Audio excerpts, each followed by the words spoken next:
Advisory Committee, along with my friend Shobana Mani over there. And it's always wonderful to have a joyous occasions to get people together, and this is one. This was a project that came from a lot of conversations with the Parks and Rec Department and the Parks and Rec Commission as an initiative to enliven and improve the look of our parks around town. And cooperatively, we decided to begin here at Pasacreta Park, and we'll tell you more, but we reached out to Niki, Ketchman, and here we have Passage. So we have a lot of people to thank.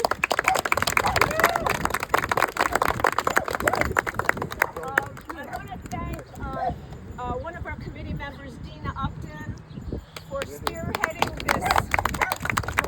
Getting all of this done. We of course want to thank the Parks and Rec Department, the Parks and Rec Commission, the RTM for supporting the work of the arts in Westport, the Westport Public Art Collections Committee, and friends of, all of whom were a part, and Una's here, who chairs the Westport Public Art Collections Committee, and our town curator, Kathy Benowitz, and of course the First Select Woman's Office, and we have Jen Tuka here, who's going to say a few words.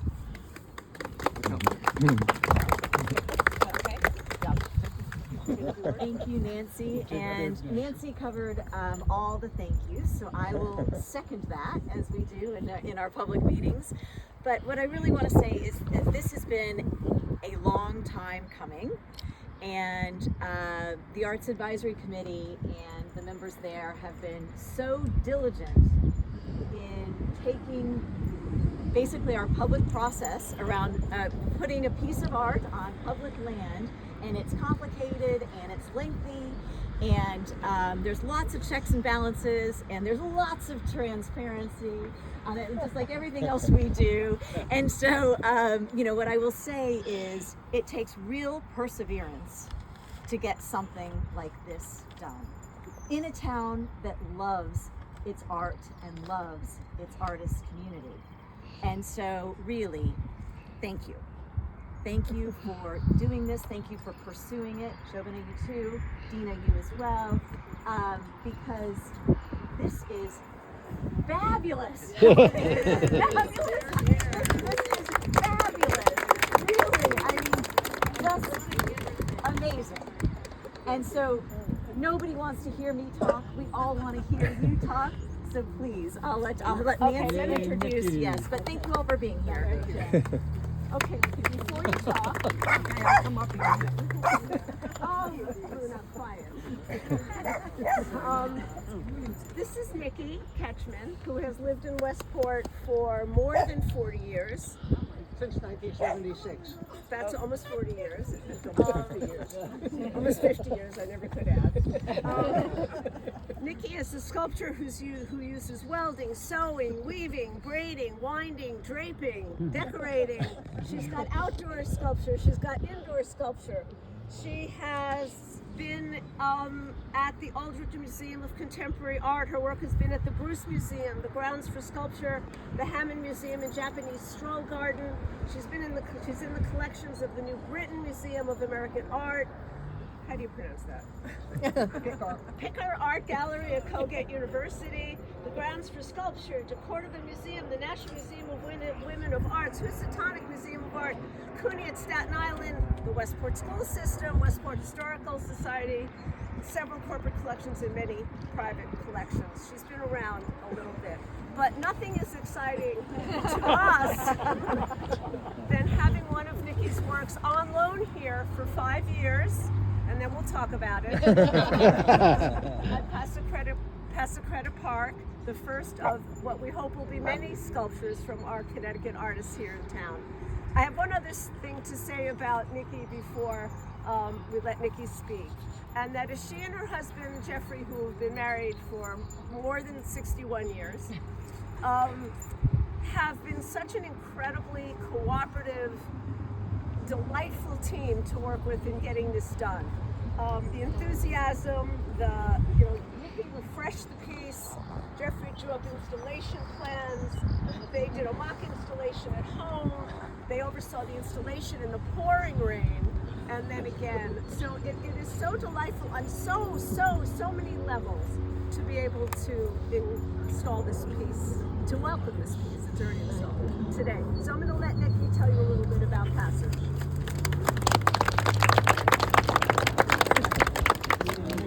Well, thank you. I guess the first thing I'll tell you about is how I thought about making Passage and how it evolved to a point where I'm being told I'm not talking loud enough. Raise your hand if you can't hear me. Use your outdoor voice. My granddaughter can't hear me. It all started with just scribbling.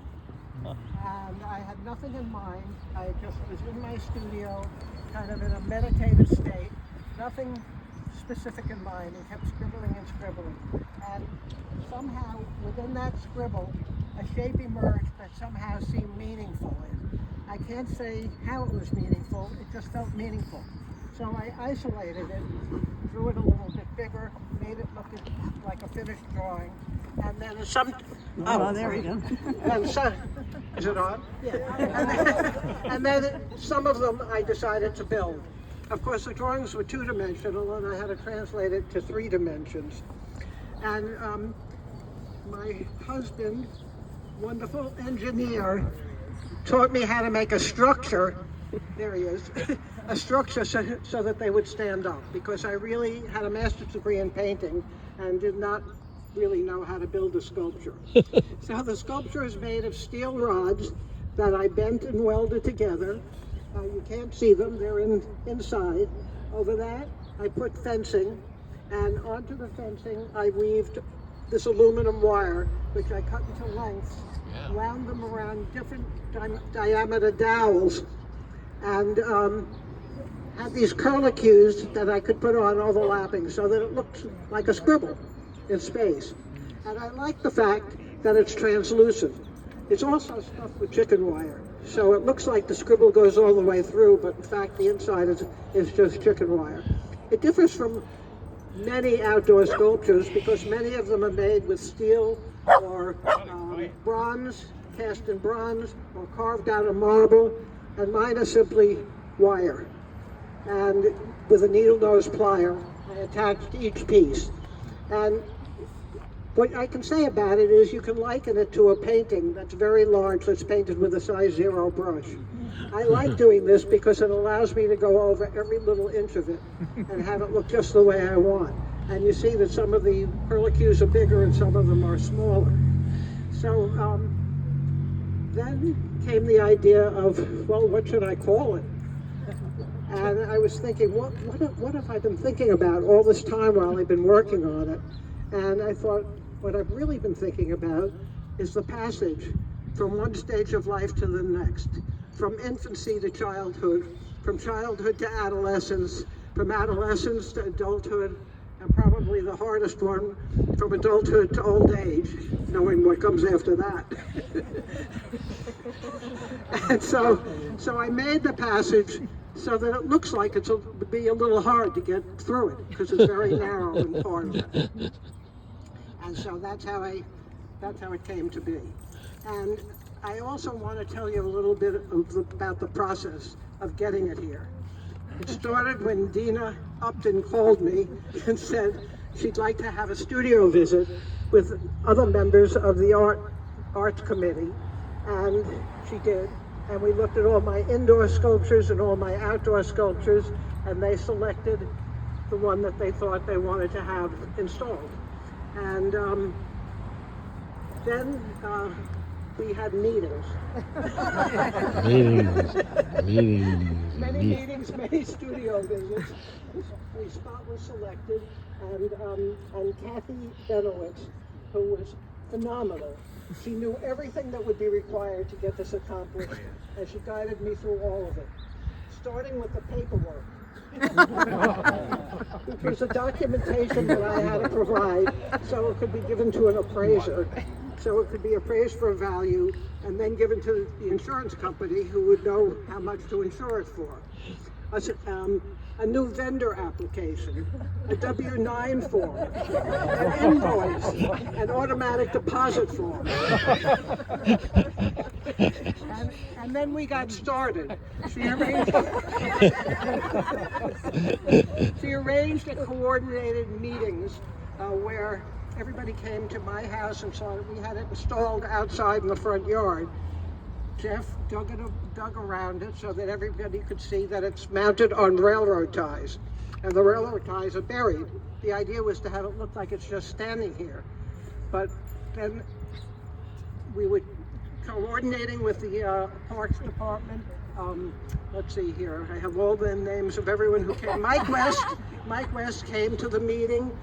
Mark Bolduc, who was the mason, came, and he decided that there should be cement posts covered by a cement slab.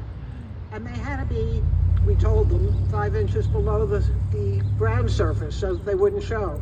And then the railroad ties are attached to the cement with bolts.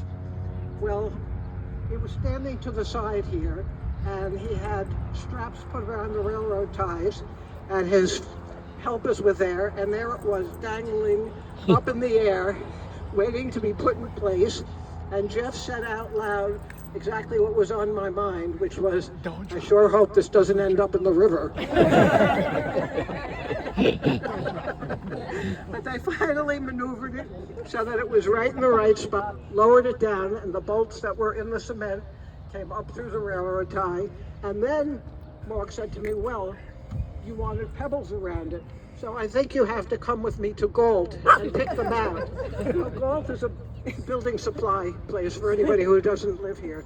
And behind the building of Galt is this vast area that is around the periphery of it, has these huge areas of pebbles. Every kind of pebble, from the smallest little pebble up to big rocks. And there we were amidst the trucks that were coming in and out. It was Kathy and Jeff and Mike and Mark. And I picked out the pebbles. And the next thing I knew, I came back and I had requested that they were surrounding the sculpture. And so now it looks like it's just sitting here, but you know that the attachments go down several feet. Wow.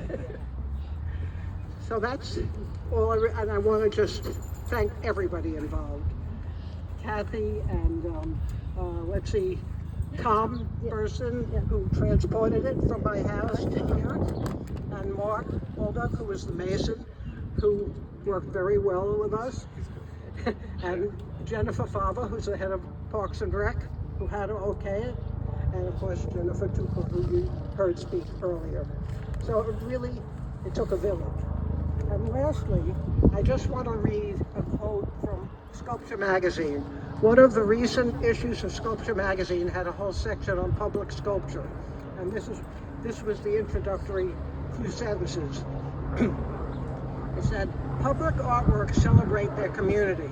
They function as a gathering point, landmark, and a way to beautify space. Sited in spots where we live and interact, public art is open to all. It encourages the most diverse of audiences because it erects no barriers to engagement, which I think is a terrific description and tells you why it's different from seeing art in a museum or a gallery. It's just out here where people go fishing and people play catch and people jog on the path and people boat on the river.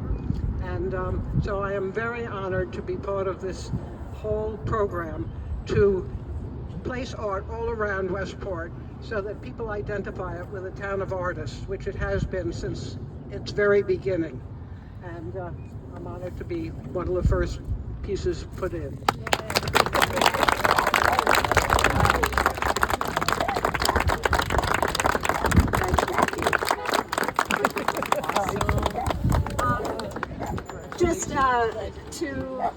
Just to wrap up, I'd like to invite our town curator, you've heard her mention before, Kathy Benowitz has been overseeing the